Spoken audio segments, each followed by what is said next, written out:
और माँ बाप को सता करके और माँ बाप को परेशान रख करके, इधर माँ बाप दवाई के लिए परेशान है, इधर माँ बाप एक एक पैसे के लिए परेशान है, और बेटा है कि अजमेर के चक्करों पे चक्कर लगा रहा है, बेटा है कि बगदाद के चक्करों पे चक्कर लगा रहा है। माँ बाप एक एक पैसे के लिए दुखी बैठे हैं और बेटा उम्रे के टूरों पे टूर करता नजर आ रहा है। इतना याद रखना, अगर तुझसे तेरे माँ बाप राजी नहीं है, हदीस पाक में आता है जिससे उसके माँ बाप राजी है उससे अल्लाह राजी है, उसका रसूल राजी है, और जिससे माँ बाप नाराज है उससे ना अल्लाह राजी है ना उसका रसूल राजी है। अरे घर में अपने माँ बाप को राजी कर ले। माँ बाप ने सच्चे दिल से दुआ दे दी, तेरे माँ बाप राजी हो गए तो तुझे अजमेर जाने की जरूरत नहीं पड़ेगी, गरीब नवाज खुद तेरे घर पे चल के आ जाएंगे। अगर घर में तेरे माँ बाप तुझसे राजी है, माँ बाप ने औलाद के हक में दुआ कर दी तो अल्लाह औलाद की तकदीर बदल देता है, अल्लाह औलाद की किस्मत को बदल देगा, अल्लाह औलाद के दर्जात को बुलंद फरमा देगा। इसलिए अगर चाहते हो कि तुम्हें कामयाबी मिले, अगर चाहते हो कि तुम्हें बुलंद रुतबा मिले, तो घर में आओ और माँ बाप के कदमों को पकड़ के कहो मेरे लिए दुआ कर दीजिए। माँ बाप ने सच्चे दिल से दुआ कर दी तो अल्लाह तेरी दुनिया भी संवार देगा, तेरी आखिरत भी संवार देगा। माँ बाप को सताने का सबब ना बनना, माँ बाप को राजी करने का सबब बनना, माँ बाप को दिल से दुआएं लेना। माँ बाप जिसे सच्चे दिल से दुआ दे देते हैं अल्लाह ताला उसकी किस्मत संवार देता है, अल्लाह उसकी तकदीर को बदल देता है। माँ का मर्तबा बुलंद है, बाप की शान बुलंद है, माँ की अजमत बुलंद है, बाप का मर्तबा बुलंद है, और जिससे दोनों राजी हैं अल्लाह ताला उस बंदे के ऊपर फजलो करम फरमाता है। हदीस पाक में आता है जिसके माँ बाप दुनिया से चले गए वो उन जुमे के दिन अपने माँ की अपने बाप की कब्र की जियारत कर ले तो गोया ऐसा है जैसा उसने दुनिया ही में जिंदगी ही में माँ बाप की जियारत की है। याद रखो प्यारे मुसलमानों, ये माँ बाप अल्लाह की इतनी बड़ी नेमत है जो हर ठंडे गरम से फायदा उठाए हुए होते हैं, जो शब और रोज को देखे हुए होते हैं, जिन्हें अच्छाई और बुराई की तमीज तुमसे ज्यादा है, जिन्हें एक दूसरे को पहचानने की तमीज तुमसे ज्यादा है, लेकिन उनसे कभी नहीं तजर्बे की बातें सुनते। हर चीज गूगल पे तलाश करते फिर रहे हो, हर चीज का जवाब गूगल पे नहीं मिलेगा। कुछ बुजुर्गों के पास बैठ जाया करो, तजर्बे की बातें उनसे तुमको मिलेंगी, जिंदगी जीने का का उनसे तुमको मिलेगा, जिंदगी गुजारने का तरीका तुम्हें उनसे मिलेगा। आओ जरा देखो, मदीने वाले मुस्तफा ने फरमाया है 3 एहसान माँ के ऐसे हैं कि औलाद पूरी जिंदगी माँ की खिदमत करे तब भी उन एहसानों का बदला नहीं चुका सकती।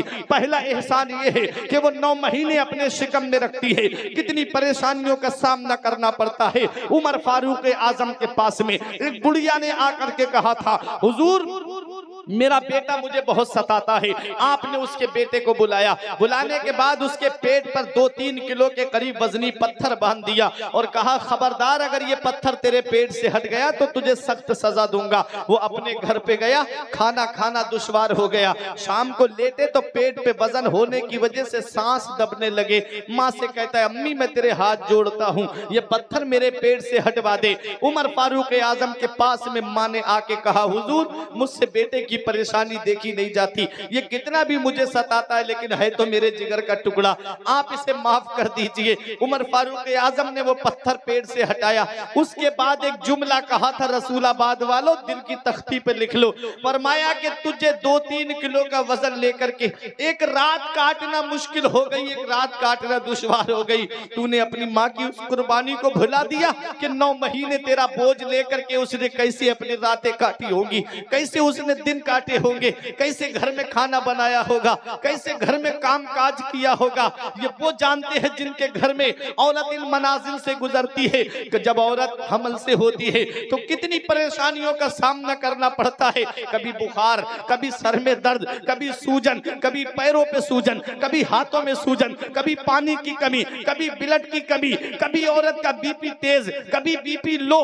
इतनी परेशानियों का सामना करने के बाद में एक माँ अपनी औलाद को जन्म देती है और आज वही औलाद जवान हुई, 4 पैसे क्या कमाने लगी, माँ की कुर्बानियों को भूल गई, माँ के एहसानों को भूल गई, माँ की परेशानियों को फरामोश कर दिया। इतना याद रखना, इमाम मौलाना रूम फरमाते हैं पहली मोहब्बत माँ बाप की है जो दुनिया में बदला मांगती है। अगर तुम अपने माँ बाप के साथ भलाई करोगे तो तुम्हारी औलाद तुम्हारे साथ भलाई करेगी। अगर तुमने अपने माँ बाप के साथ भलाई नहीं की तो बुढ़ापे में ये उम्मीद मत करना कि तेरी औलाद तेरा सहारा बन जाएगी। प्यारे मुसलमानों, उमर फारूक आजम ने पत्थर हटाया पेट से, कहा माँ की कुर्बानियों को याद कर लेना, तू तो 2-3 किलो का वजन लेके एक रात नहीं काट पाया, उसने 9 महीने तुझे अपने शिकम में रख के कैसे अपने शब रोज काटे होंगे। दूसरा एहसान आका फरमाते कि माँ औलाद को जन्म देती है। बाज औरतों का बच्चे की पैदाइश के वक्त इंतकाल हो जाता है, कितनी परेशानियां। और जब औलाद को बराबर में लाके लिटाया जाता है ना, बेटे को, नूरे नजर को, तो सारी परेशानियां भूल जाती है माँ। मेरा बेटा सलामत है तो मुझे कोई तकलीफ नहीं, मुझे कोई परेशानी नहीं। तीसरा एहसान आका फरमाते हैं, तीसरा एहसान माँ का ये है कि वो 2 साल तक अपना खूने जिगर औलाद को दूध की शक्ल में पिलाती है। ये 3 एहसान ऐसे हैं माँ के औलाद के ऊपर के पूरी जिंदगी औलाद खिदमत करे माँ की, तब भी इन एहसानों का बदला नहीं चुका सकती।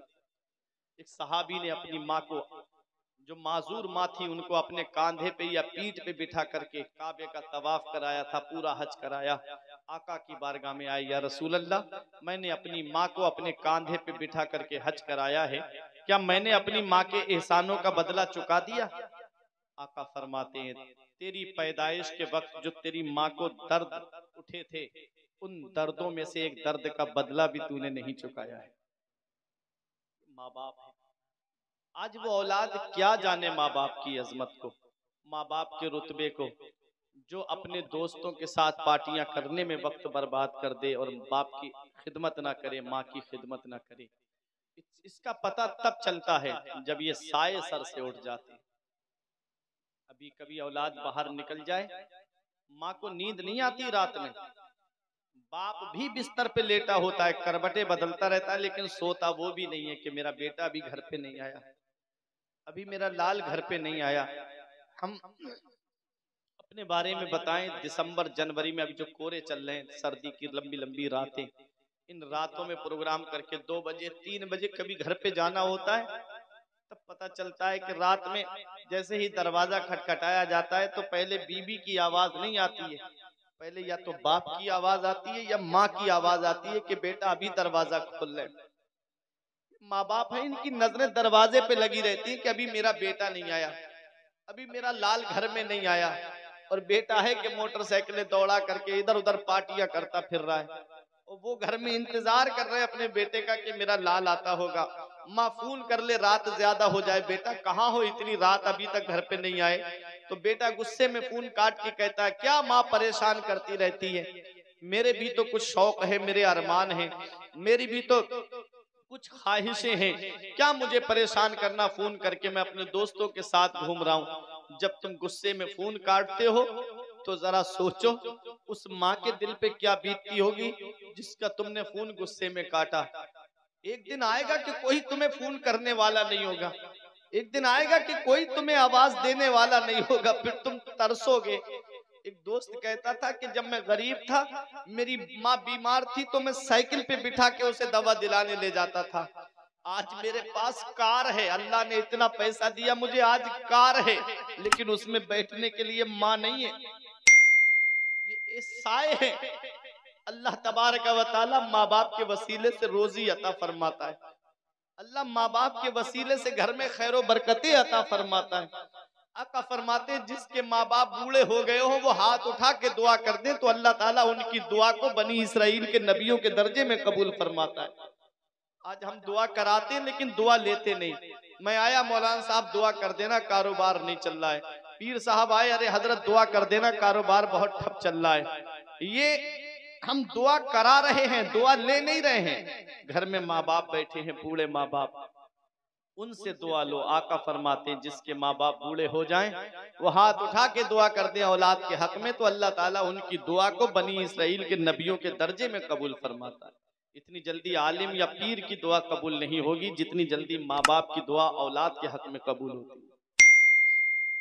इसका पता हमें तब चलता है माँ बाप क्या है, इसका पता तब चलता है जब हम खुद बाप बनते हैं। जब खुद की औलाद होती है ना, तब पता चलता है कि बाप क्या होता है। जब खुद की औलाद को, अभी 2-3 दिन पहले मैं प्रोग्राम से आया तो मुझे फोन आया कि बच्चे को बुखार है बहुत तेज, तो पहुंचा रात के अंधेरे में, वाकई बुखार था उसको, एक तो जलसे का जगह हुआ, फिर ऊपर से बच्चे को बुखार, तो बैठ के पूरी रात गुजार दी, नींद नहीं आई। औलाद बुखार में है। सोचा कि आज अपनी औलाद के लिए हम इतना परेशान हो रहे हैं, जब हम बचपन में बीमार पड़े होंगे तो हमारे माँ बाप ने भी तो ऐसे ही हमारे लिए रातें बैठ करके गुजारी होंगी। लेकिन भूल गए हम ये सारी बातें, माँ बाप ने हमारे लिए क्या किया। आज औलाद कहती है माँ बाप ने किया क्या है हमारे लिए। ये घर हमने अपनी मेहनत के पैसे से बनाया, ये कारोबार मैंने अपनी मेहनत के पैसे से खड़ा किया, ये बिजनेस मैंने इतना बड़ा एम्पायर जो खड़ा किया है वो अपनी मेहनत के पैसे से खड़ा किया है। नहीं, ऐसा नहीं है। हदीस पाक क्या कहती है, आका की बारगाह में एक सहाबी आए थे, या रसूल अल्लाह मेरे वालिद पे मेरा कर्जा आ रहा है, वो दे नहीं रहे हैं। आका ने उनके वालिद को बुलाया, बूढ़े सहाबी थे, डंडे का सहारा लेकर के आए। अर्ज करते हैं या रसूल अल्लाह मैं हाजिर हूँ। आका ने फरमाया तुम्हारे बेटे का कर्जा आ रहा है। अर्ज करते हैं या रसूल अल्लाह जब मैं जवान था मेरे जिस्म में ताकत थी, मैं कमाने जाता था, तिजारत करने जाता था, तो जो पैसे मुझे मिलते थे मेरा बेटा मुझसे खर्चे के लिए पैसे मांगता था, तो मैं अपने बेटे को खर्च को पैसे देता था, पूछता नहीं था कि कहाँ क्या करेगा मेरे बेटे, मैं पैसे दे देता था उसे खर्चे के लिए। आज मेरा बेटा मुझे पैसे खर्च को देता है तो बतौरे कर्ज देता है।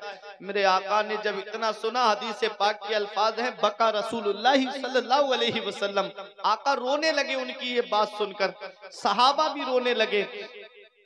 आका ने फरमाया मेरे सहाबा इनकी बात सुन के सिर्फ मैं ही नहीं रो रहा हूँ, मेरे इर्द गिर्द जितने पत्थर हैं, ढेले हैं, वो सब आंसू बहा रहे हैं। पता चला जिस घर में माँ बाप को सताया जाता है अल्लाह उस घर से बरकतें उठा लेता है, अल्लाह उस घर से सुकून उठा लेता है, अल्लाह उस घर से रहमतें उठा लेता है। ए प्यारे मुसलमानों, ये माँ बाप कितनी बड़ी नेमत है। आका फरमाते हैं, मेरे आका ने फरमाया अंता व मालो का ले अबी का, तुम कहते हो मेरा माल है, मेरा मकान है, आका फरमाते तेरे माल पर भी तेरे बाप का हक है और तेरी जायदाद पर भी तेरे बाप का हक है, खुद तेरी जान पर भी तेरे बाप का हक है। ये आका का फरमान है। इस मोहब्बत को हम कहाँ ले जाएंगे? लेकिन अभी नहीं समझ पाते हम ये सारी बातें। इसका पता तब चलता है जब ये साए सर से उड़ जाते हैं। माँ बाप की कद्र कर लो, माँ बाप जिंदा हैं। हमने देखा है उस औलाद को भी जो माँ बाप को सताती थी, माँ बाप को परेशान करती थी, आज उनकी औलाद उनको परेशान करती नजर आती है, आज उनकी औलाद उनको सताती हुई नजर आती है। तुम चाहते हो कि बुढ़ापे में जिंदगी सुकून से गुजर जाए तो अपने माँ बाप की खिदमत कर लो। मौलाना रूम फरमाते हैं, एक शख्स की बीबी ने यह शिकायत की थी कि तुम्हारा बाप पूरी रात खांसता रहता है, इसकी खांसी की वजह से मेरे बच्चों की नींद खराब हो जाती है, ना मैं सो पा रही हूं ना मेरे बच्चे सो पा रहे हैं, ऐसा करो इसका बिस्तर जानवरों के बंधने की जगह पे कर दो। बेटा था बीबी का गुलाम, कहता है कि चलो अब्बा मैं तुम्हारा बिस्तर वहां कर देता हूं जहां पर जानवर बनते हैं। अब्बा ने कहा बेटा किस लिए? कहा पूरी रात खांसते रहते हो यहाँ बैठ करके, मेरे बच्चों की नींद खराब होती है, मेरी बीबी नहीं सो पाती है, इसलिए मैं तुम्हारा बिस्तर वहां कर देता हूं जहां जानवर बनते हैं। बाप बूढ़ा था, कहता है बेटा अब मेरे जिस्म की हड्डियों ने जवाब दे दिया, अब मेरे जिस्म की ताकत ने जवाब दे दिया, तू जहां चाहे वहां मेरा बिस्तर कर दे। अब बेटे ने बाप को अपनी पीठ पर लिया और अपना एक कंबल अपनी बगल में दबाया। उसका बेटा समझदार था, साथ साथ चलने लगा। जैसे ही उसने अपने अब्बा का बिस्तर जानवरों के बंधने की जगह पर किया और कंबल ओढ़ने के लिए दिया, अब्बा जब सर्दी लगे तो ये कंबल ओढ़ लेना। उसके बच्चे ने कंबल हाथ से लिया और उस कंबल के दो टुकड़े कर दिए किसी तरीके से, आधा फाड़ा आधा दादा को दिया और आधा लेकर के चलने लगा। बाप ने कहा बेटा ये कंबल तूने क्यों फाड़ दिया? इतने अच्छे लिहाफ रखे हैं, इतने अच्छे कंबल घर पे रखे हैं, मुझे बताता मैं उसमें से कोई सा दे देता, इसी कंबल को क्यों फाड़ा? तो बच्चा कहता है अब्बा ये बहुत राज की बात है, वक्त आने पे तुम्हें बताऊंगा। बाप बोला अभी बता बेटा। तब उस बच्चे ने कहा था अब्बा आज तुम्हारे वालिद बीमार हो गए, आज तुम्हारे वालिद की जिस्म की हड्डियों ने जवाब दे दिया, कमजोर हो गए, तुमने उनका बिस्तर जानवरों के बंधने की जगह पे कर दिया। कल जब तुम बूढ़े होगे तो मैं जब तुमको यहीं पर ला करके लिटाऊंगा तो यही आधा कंबल में तुम्हें ओढ़ने के लिए दूंगा। इतना याद रखना, पहली मोहब्बत माँ बाप की है जो दुनिया में बदला मांगती है। अगर तुम अपने माँ बाप के साथ भलाई करोगे तो तुम्हारी औलाद तुम्हारे साथ भलाई करेगी। अगर तुमने अपने माँ बाप के साथ भलाई नहीं की है तो ये उम्मीद मत रखना बुढ़ापे में कि तेरी औलाद तेरा सहारा बन जाएगी। आज औलाद कहती है बाप ने मेरे लिए किया क्या है। कभी कभी निकल के देखा करो, बेला की तरफ चले जाया करो, कभी रसूलाबाद के रोड पे निकल जाया करो। रात में 3-4 बजे ये ऑटो रिक्शा लेकर के अपनी जान हथेली पे रख करके रोड पे चल रहा है, सवारी के इंतजार में घूम रहा है। ये एक बाप ही तो है जो सोचता है कि 4 पैसे कमा लूंगा, मेरे बेटे की तालीम में काम आएंगे,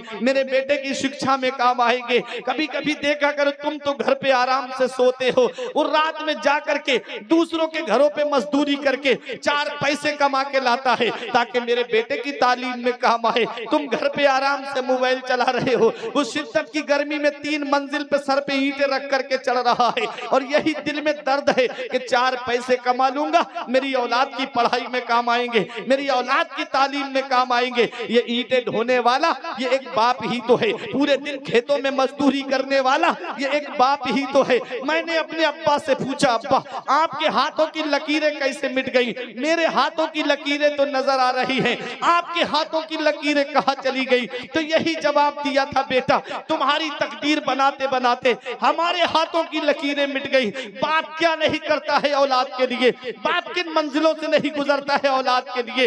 रोड पर गाड़ी चलाने वाला ये एक बाप ही तो है, रिक्शा चलाने वाला ये एक बाप ही तो है, ऑटो चलाने वाला ये एक बाप ही तो है, दूसरों के घरों पे मजदूरी करने वाला ये एक बाप ही तो है, खेतों में फावड़ा चलाने वाला ये एक बाप ही तो है, जमीन में दाना बोने वाला ये एक बाप ही तो है, पूरे पूरे दिन खेत में बैठ करके उन धानों के अंदर से घास फूस निकालने वाला ये एक बाप ही तो है, जो सोचता है कि 4 पैसे जमा हो जाएंगे, मेरे बेटे की तालीम में काम आएंगे, मेरे बेटे की पढ़ाई में काम आएंगे, मेरे बेटे की शिक्षा में काम आएंगे। वही बेटा जवान हुआ, 4 पैसे कमाने लगा, माँ बाप का बिस्तर घर से बाहर कर दिया, खुद के कमरे में एसी लगी है, खुद के कमरे में गर्म हीटर भी है, जाड़ों में गर्मी का इंतजाम, गर्मी में ठंडक का इंतजाम उसके कमरे में है, और माँ बाप है कि टीनों में रहकर जिंदगी गुजार रहे हैं, माँ बाप है कि झोपड़ी में रह करके जिंदगी गुजार रहे हैं। बेटा आलीशान कमरे में रह रहा है। क्या इसी दिन के लिए माँ बाप ने औलाद को जवान किया था? क्या इसी दिन के लिए माँ बाप ने औलाद को पाला था? क्या इसी दिन के लिए माँ बाप ने औलाद के लिए अपनी कुर्बानियां दी थी? कौन सा मुंह लेके जाओगे महबूबे दावर के सामने, कौन सा चेहरा लेकर जाओगे शाफे महशर के सामने? मदीने वाले मुस्तफा ने कयामत के दिन तुमसे पूछ लिया, माँ बाप जैसी नेमत मिली थी, बता क्या सुलूक करके आया है? क्या कहोगे उनका बिस्तर घर से बाहर निकाल दिया? क्या कहोगे उन्हें टीनों में रहने पे मजबूर कर दिया? ईद के दिन तेरे बच्चे सिवई खाएं, माँ बाप तुम्हारे बच्चों का चेहरा देखे, बकरा ईद के दिन तुम्हारे बच्चे गोश्त खाएं, तुम्हारे माँ बाप तुम्हारे बच्चों का चेहरा देखे, ईद के मौके पे तेरे बच्चे शॉपिंग मॉल से शोरूम से कपड़े खरीद के लाए, माँ बाप पुराने कपड़े पहन करके ईद के दिन अल्लाह का शुक्र अदा करे। बस एक यही सोच दिल में दर्द है कि अल्लाह मेरी औलाद सलामत है तो बस मैं उसी में खुश हूँ, मेरा बेटा सलामत है तो मैं उसी में खुश हूँ। कभी बद्दुआ नहीं देते अपनी औलाद को, लेकिन एक औलाद है जो माँ बाप की कुर्बानियां भूल गई, औलाद है कि माँ बाप की कुर्बानियों को फरामोश कर दिया। आओ जरा देखो, आज अगर किसी का बेटा फौज में भर्ती हो जाए और जब वो बॉर्डर की तरफ जाता है, माँ बाप के दिल से पूछो कैसे उसके दिल पे बीतती है कि कब मेरा बेटा वापस आएगा, माँ बाप का चेहरा देखेगा। अल्लाह अकबर। याद रखो प्यारे मुसलमानों, ये माँ बाप है जो औलाद से बड़ी सच्ची मोहब्बत करते हैं, बड़ी दिली मोहब्बत करते हैं, इनकी कुर्बानियों को फरामोश मत करो। हमने देखा है अगर किसी के 3 बेटे हैं तो बाप जब घर बना के देता है तो तीनों बेटों को अलग अलग रूम बना के देता है, ये मेरे बड़े बेटे का है, ये मेरे मझले बेटे का है, ये मेरे छोटे बेटे का है। और वही तीनों बेटे जब जवान हुए, माँ बाप का बिस्तर घर से बाहर, वो बेचारे टीनों में झोपड़ी में रह रहे हैं। क्या ये इसी दिन के लिए माँ बाप ने औलाद को जवान किया था? क्या इसी दिन के लिए माँ बाप ने औलाद को पाला था? इतना याद रखना प्यारे मुसलमानों, जैसा आज अपने माँ बाप के साथ ये औलाद कर रही है, बुढ़ापे में इसकी औलाद यही सुलूक इसके साथ करती हुई नजर आएगी, क्योंकि ये माँ बाप की मोहब्बत दुनिया ही में बदला मांगती है। अल्लाह कुरान में फरमाता है, 15वां पारा सूरह बनी इसराइल, रब फरमाता है वक़दा रब्बुका अल्ला ताबुदु इल्ला इय्याहु व बिल वालिदैनि इहसाना। हुक्म दिया तुम्हारे रब ने कि अपने रब के सिवा किसी की बंदगी ना करो और अपने माँ बाप के साथ भलाई करो, अपने माँ बाप के साथ हुस्न सुलूक करो। इम्मा यबलुगन्ना इंदकल किबरा अहदुहुमा व किलाहुमा फला तकुल्लाहुमा उफ़्फिन वला तनहरहुमा व कुल लहुमा कौलन करीमा। मेरा रब फरमाता है जब वो दोनों बुढ़ापे को पहुंच जाए तो उन्हें उफ तक ना कहो, उन्हें झिड़कना नहीं, उनसे तेज तर्रारी से बात ना करना, उनको डांटना डपटना नहीं, उनके सामने गुस्से से बात मत करना। जब भी बोलना तो मोहब्बत के साथ में बोलना, जब भी बोलना तो नरमी के साथ में बोलना। और माँ बाप के लिए जब दुआ करो तो इस तरह करो, वक़्फ़िद लहुमा ज़नाह ज़ुल्ल मिनर रहमा वक़ुल रब्बिरहमहुमा कमा रब्बयानी सगीरा। 15वें पारे में रब फरमाता है, अपने माँ बाप के लिए मेहरबानी का बाजू बिछाओ और उनके लिए ऐसे दुआ करो, ए अल्लाह मेरे माँ बाप पे ऐसा रहम फरमा जैसा उन्होंने बचपन में मेरे ऊपर रहम किया था। ये पैगाम है कुरान का, ये दर्स है कुरान का, ये सबक है कुरान का। अरे धूप कैसी भी हो साया नहीं खोने देता, धूप कैसी भी हो साया नहीं खोने देता, राह कैसी भी हो बेबस नहीं होने देता। बेच के अपना लहू चाहे वो रोटी लाए, बाप औलाद को भूखा नहीं सोने देता। बेच के अपना लहू चाहे वो रोटी लाए, बाप औलाद को भूखा नहीं सोने देता। अरे वक्त ठुकरा देगा एक दिन मेरी सारी ये कुर्बानियां, दामने उम्मीद में फकत नाकामियां रह जाएंगी। शादियों के बाद बेटे तो अलग हो जाएंगे, बाप के हाथों में फकत बैसाखियां रह जाएंगी। बुढ़ापा क्या जवानी क्या ये बचपन बांट लेते हैं, बुढ़ापा क्या जवानी क्या ये बचपन बांट लेते हैं। न होगर दिल में गुंजाइश तो आंगन बांट लेते हैं। नहीं मंजूर हिस्से में किसी बेटे को अपनी माँ, मगर आपस में बूढ़ी माँ के कंगन बांट लेते हैं। नहीं मंजूर हिस्से में किसी बेटे को अपनी माँ, मगर आपस में बूढ़ी माँ के कंगन बांट लेते हैं। किसी को घर मिला हिस्से में या कोई दुकान आई, मैं घर में सबसे छोटा था मेरे हिस्से में माँ आई। अपनी किस्मत पे नाज करो, माँ बाप जिंदा हैं तो उनकी खिदमत कर लो, माँ बाप हयात हैं तो उनकी कद्र जान लो, माँ बाप अगर जिंदा हैं तो उनके मर्तबे को पहचान लो। क्योंकि माँ बाप अल्लाह की बहुत बड़ी नेमत है। पता तब चलता है जब ये साए सर से उठ जाते हैं, तब पता चलता है कितनी बड़ी नेमत को हमने खो दिया है। माँ का मर्तबा अपनी जगह, बाप का मर्तबा अपनी जगह। एक हदीस पाक में और सुना दूं, फिर उसके बाद अपनी तकरीर को मैं खत्म करूं। आका की बारगाह में यमन के नौजवान सहाबी आए थे, या रसूल अल्लाह यमन से आया हूं। आका ने फरमाया अहलन व सहलन मरहबा।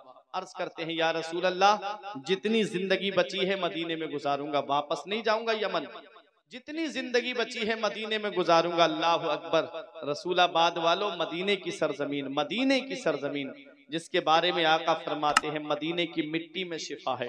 अल्लामा हसन ने फरमाया था, न हो आराम जिस बीमार को सारे जमाने से, उठा ले जाए थोड़ी खाक उनके आस्ताने से।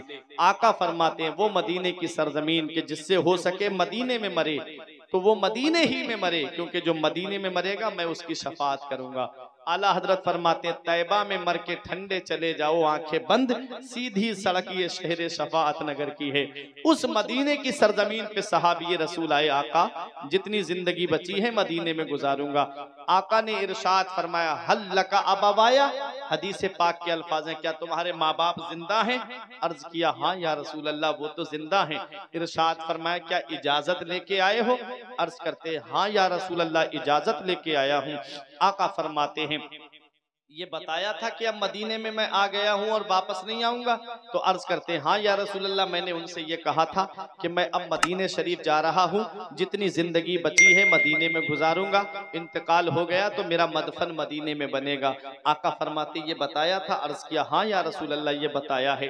आका फरमाते जब तुमने ये कहा था कि मैं वापस नहीं आऊंगा तो माँ बाप की हालत क्या थी, हंस रहे थे कि रो रहे थे? अर्ज करते हैं या रसूल अल्लाह जब मैंने ये कहा ना कि मैं वापस नहीं आऊंगा तो औलाद के गम में माँ बाप गले लग के फूट फूट करके रो रहे थे, एक दूसरे के गले लग के फूट फूट करके रो रहे थे। हदीस पाक में है आका हुजूर सल्लल्लाहु अलैहि वसल्लम जलाल में उठे, इरशाद फरमाया इरजी इलैहिमा फअदहिकहुमा कमा अबकैतहुमा, ए मेरे सहाबी वापस चले जाओ, जहां से आए हो वहीं चले जाओ और जैसे माँ बाप को रुला के आए हो वैसे उन्हें हंसा दो, वो यमन में खुश हो जाएंगे, तेरा नबी तुझसे मदीने में राजी हो जाएंगे।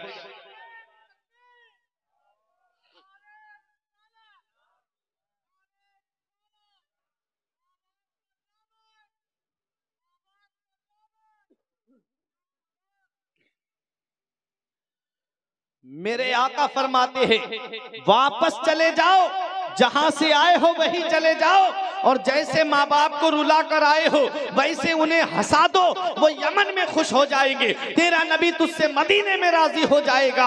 और माँ बाप को सता करके और माँ बाप को परेशान रख करके, इधर माँ बाप दवाई के लिए परेशान है, इधर माँ बाप एक एक पैसे के लिए परेशान है, और बेटा है कि अजमेर के चक्करों पे चक्कर लगा रहा है, बेटा है कि बगदाद के चक्करों पे चक्कर लगा रहा है। माँ बाप एक एक पैसे के लिए दुखी बैठे हैं, और बेटा उम्रे के टूरों पे टूर करता नजर आ रहा है। इतना याद रखना, अगर तुझसे तेरे माँ बाप राजी नहीं है, हदीस पाक में आता है जिससे उसके माँ बाप राजी है उससे अल्लाह राजी है, उसका रसूल राजी है, और जिससे माँ बाप नाराज है उससे ना अल्लाह राजी है ना उसका रसूल राजी है। अरे घर में अपने माँ बाप को राजी कर ले। माँ बाप ने सच्चे दिल से दुआ दे दी, तेरे माँ बाप राजी हो गए तो तुझे अजमेर जाने की जरूरत नहीं पड़ेगी, गरीब नवाज खुद तेरे घर पे चल के आ जाएंगे। अगर घर में तेरे माँ बाप तुझसे राजी है, माँ बाप ने औलाद के हक में दुआ कर दी तो अल्लाह औलाद की तकदीर बदल देता है, अल्लाह औलाद की किस्मत को बदल देगा,